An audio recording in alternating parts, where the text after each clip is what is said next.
warahmatullahi wabarakatuh. Waalaikumsalam. Perkenalkan, nama saya Ben dari jurusan Akidah Filsafat semester 4 kelas API B, dan teman saya Misbahul Ulum tentang mengenainya adanya agama-agama di dunia. Mungkin kita sedikitnya akan lebih ke diskusi saja, diskusi santai tentang mengenai adanya agama-agama di dunia ini gitu kan. Mungkin kita langsung aja ya. Kenapa sih harus ada agama di dunia ini? Ya, karena menurut saya ya agama itu berperan penting dalam sebuah kehidupan, terkhusus dalam segi aturan. Dalam agama itu baik agama Kristen, Islam, Hindu, Buddha itu mengaturlah tata cara kehidupan yang semestinya diajarkan sesuai agamanya itu. Dan itu menurut saya itu semuanya ya mayoritas menuntut untuk kebaikan gitu. Iya pasti ya, intinya semua agama itu mengajarkan nilai-nilai kebaikan ya, dan menurut kepercayaannya masing-masing gitu. Dan mungkin kita lebih ke asal usul ya, asal usul adanya agama ini dari negara mana, terus tahun berapa, ya mungkin secara garis besar aja lah kita ini kan gitu asal usulnya agama ini, sehingga sampai berkembang bermacam-macam agama di dunia ini gitu kan, termasuk agama Islam tersendiri gitu kan yang kita anut gitu. Kalau masalah asal usul itu kan setiap agama mempunyai asal usulnya masing-masing ya, baik agama Islam, Kristen, dan agama lain-lainnya. Namun dalam asal usul itu tidak bisa membenarkan ini, karena kan itu menyangkut paut agama lain. Jadi menurut pemahaman para ahli teori, asal usul agama itu terciptanya itu bang karena ya rasa ketakutan pada zaman dulu, manusia pada zaman dulu. Itu menurut para ahli teori. Jadi manusia pada zaman dahulu itu mempunyai rasa takut terhadap alam, sehingga rasa takut gitu. Ya gimana gitu rasa takut ya? Mendefinisikan kayak, ini rasa takut kenapa gitu. Jadi sehingga mendefinisikan rasa takut itu secara individual gitu, secara rasa takut ini terhadap contohnya kayak gempa ataupun angin puting-beliung kan itu, sehingga itu didefinisikan secara ya pemahaman mereka sendiri gitu. Ya mungkin menimbulkan sebuah kepercayaan gitu kan terhadap alam tersendiri gitu. Karena alam sendiri gitu mungkin ya kalau menurut saya mungkin yang lebih istilahnya yang secara nyata gitu ya. Alam itu kayak mungkin kayak tadi terjadinya bencana-bencana yang menimpa mereka gitu kan, pasti kan mereka juga berpikir ini kok kenapa bisa terjadi gitu kan. Apakah kita harus istilahnya kayak bencana longsor, kayak bencana tsunami gitu, mungkin kita harus bukan berdamai ya, mungkin kita harus lebih menjaga alam. Itu mungkin timbul kepercayaan itu karena mungkin berawal dari rasa ketakutan terhadap alam sendiri gitu, kayak karena memang banyak musibah yang menimpa mereka gitu ya. Berarti pada saat itu mungkin belum mempercayai tentang Tuhan ya. Belum. Ya mungkin ya kan karena dari segi rasa takut itu dan kepercayaan dari sebuah alam, kayak contoh kayak angin yang puting-beliung atau gempa, sehingga mereka tuh meyakini bahwa angin puting-beliung ini adalah Tuhannya gitu, matahari adalah Tuhannya, bulan adalah Tuhannya, karena ya rasa takut itu. Iya. Dan pemahaman mereka terhadap ya alam itu. Ya kayak di mana tuh, kayak di negeri kayak waktu itu tuh ada yang menyembah matahari, bulan ya kan. Pas waktu zaman dulu itu ya. Mereka lebih percaya suatu fenomena yang mungkin yang mereka percaya bahwasanya ya ini kayak matahari nih kan. Secara nyata gitu ya. Secara nyata. Bisa menerangi, bisa ini gitu kan ya, mungkin yang lebih apa sih? Lebih spesifiknya lebih berbeda dari yang lain mungkin. Kita mungkin lanjut saya akan mempertanyakan secara memang secara pengertian agama itu sendiri gitu. Apa menurut Kang Ulum itu secara pengertian agama? Kalau secara bahasa itu pengertian agama itu adalah berasal dari bahasa Sanskerta, yaitu dharma, yang berarti aturan ataupun tugas lah ya. Berarti bisa dikatakan bahwa agama itu adalah ya tugas ataupun aturan yang Tuhan berikan untuk kita untuk menjadi seorang manusia yang lebih baik dan seseorang manusia yang menjalani kehidupan sesuai aturan agamanya masing-masing. Ya, jadi pada intinya setiap agama itu punya aturannya masing-masing gitu kan. Yang ini apa namanya?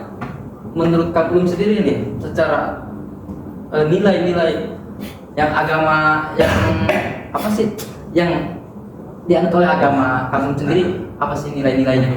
Karena agama saya agama Islam dan agama Islam ya, menurut pemaparan sendiri ya tentang nilai-nilai agama ini dalam agama Islam ini ya sangat ya manfaat sekali itu bang. Dalam hal-hal kebaikan itu bang, itu sangat banyak kalau didefinisikan itu.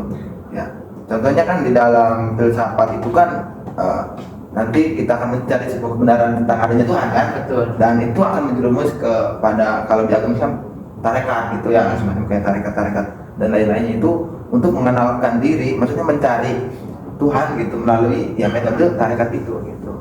Dan di situ nanti akan merasakan sebuah rasa kebahagiaan ya, rasa damai gitu bang. Ya, kalau kita untuk menuju jalannya untuk mengenal Tuhan kita sendiri gitu kan. Ya. Berarti kita tidak mengenal Tuhan kita sendiri selama ini. Ya. Mungkin ada yang lebih khusus gitu. Itu maksudnya kayak jalan pintas gitu. Iya. Kalau tarekat itu jalan pintas dan kita kan bersyariat kayak harus pelan-pelan gitu.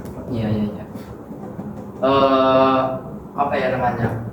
Kalau misalnya tadi yang mungkin secara nilai-nilai secara garis besar nilai agama kita ya, yang dari agama awal kita sendiri itu agama Islam, ya mungkin kita secara moral pun kita diatur lah gitu kan, ada sistem nilai-nilainya gitu kan. Secara memang kita harus menjauhi segala larangannya gitu kan, dan mengikuti perintah Tuhan kita sendiri gitu kan. Dan situ kita diatur juga secara bermasyarakat, cara bersosial, cara berekonomi yang baik dan benar gitu kan, mungkin berdagang gitu kan, aturan hukum juga diatur gitu di Islam juga gitu. Mungkin itu banyak lah, apalagi tentang nilai moral sosial kita kan gitu kan, secara kita moral sosial gitu kan.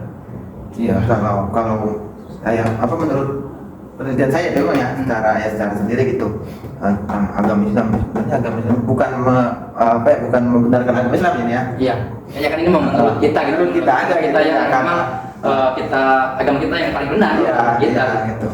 Di dalam agama Islam ini sangat diatur sekali dalam segi besar dan kecil, kayak contoh besarnya ya dalam bersosial, bermasyarakat, berdagang lah gitu ya, dalam segi besarnya. Dan dalam segi kecil seperti makan ya, kayak makan gitu kan, itu dalam segi kecil ya, dalam itu sudah diatur, maksudnya ya dalam makan itu harus pakai tangan apa, harus baca doa apa dulu gitu. Terus kira-kira menurut Kang Ulum sendiri agama yang paling tertua gitu di dunia ini agama apa gitu? Pasti kan ada nih ya agama asal mulanya gitu, pasti kan dia yang tertua gitu agama itu sendiri gitu apa? Ya, kalau menurut para ahli teori itu agama yang paling tertua itu adalah agama Buddha. Agama Buddha. Yang dimana agama Buddha itu 4.000 ataupun sekitar 5.000 tahun yang lalu. Ya, terciptanya itu. Mungkin ya ada lagi gitu perspektif lain-lain ya gitu ya, pendapat-pendapat lain. Ada yang mengatakan bahwa agama tertua itu adalah agama Jainisme ataupun agama monoteisme, ya, agama lain-lain. Ya. Ada yang mengatakan seperti itu juga. Terus agama yang di dunia ini yang paling terbesar nih, pemegang pencetak rekornya penganut terbesar di dunia, agama apa nih? Ya, kalau agama terbesar itu kan agama yang ada di dunia ini kan, agama Kristen yang pertama gitu ya, dan yang kedua gitu agama Islam, dan yang ketiga itu agama Buddha atau Hindu. Namun di negara kita ini, yang negara Indonesia, yang konon katanya itu mayoritas agama Islam, dan agama Islam terbesar di dunia gitu. Mungkin bukan waktu dulu mah memang lebih ke Hindu. Iya. Bahkan ada yang menganut agama yang menganut seperti ya alam gitu. Iya, setelah mungkin masuknya Islam, baru Islam berkembang gitu kan, dan sampai saat sekarang ini agama Islam yang paling besar di Indonesia itu ya agama Islam, itu agama yang mungkin paling terbesar bahkan di dunia gitu kan. Terus kalau menurut kamu di dunia ini sampai sekarang ini di era digital, zaman modern ini ya, kira-kira sudah ada berapa agama sih? Kalau yang resmi lah, yang juga yang pemahaman saya yang saya tahu, agama yang resmi itu ya kayak contoh agama Islam, agama Kristen, Kristen juga bercabang juga kan ya, kayak Protestan gitu, Ortodok, Buddha, Hindu, Tionghoa gitu. Kalau ateis itu termasuk agama bukan sih? Nah, kalau ateisme itu, kalau menurut saya ateisme itu termasuk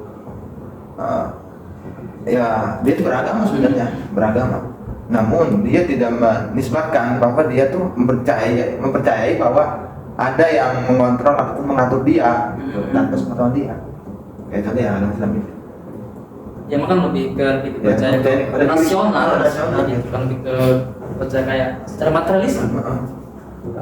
Dalam artian kalau menurut saya juga, kalau menurut saya sih ya, orang ateis sendiri pun ya dia memiliki Tuhan, yaitu akal gitu. Iya. Kalau menurut saya gitu. Ya. Oke, mungkin cukup itu saja gitu ya. Mungkin kita langsung ambil kesimpulannya gitu kan. Ternyata kita sudah bukan membahas ya sering pembahasan lah, sambil diskusi gitu, dalam artian tentang asal mulanya agama ini gitu, terus agama tertua, terus asal mulanya agama, kenapa bisa adanya agama gitu. Apakah penting beragama itu ya? Iya, sangat penting. Sangat penting. Iya, sangat penting beragama itu kan. Jadi makanya kita harus beragama. Itu saja yang dapat kita diskusikan sore hari ini. Kurang lebihnya mohon maaf, mungkin kita kalau ada salah ya tempatnya, Iya. dan kita pun lagi belajar. Prosesnya gimana kita mencari jalan Iya, kebenaran. kita harus cari maksud. Betul. Ya, itu saja mungkin. Wabillahi taufiq wal hidayah. Assalamualaikum warahmatullahi wabarakatuh. Berkah.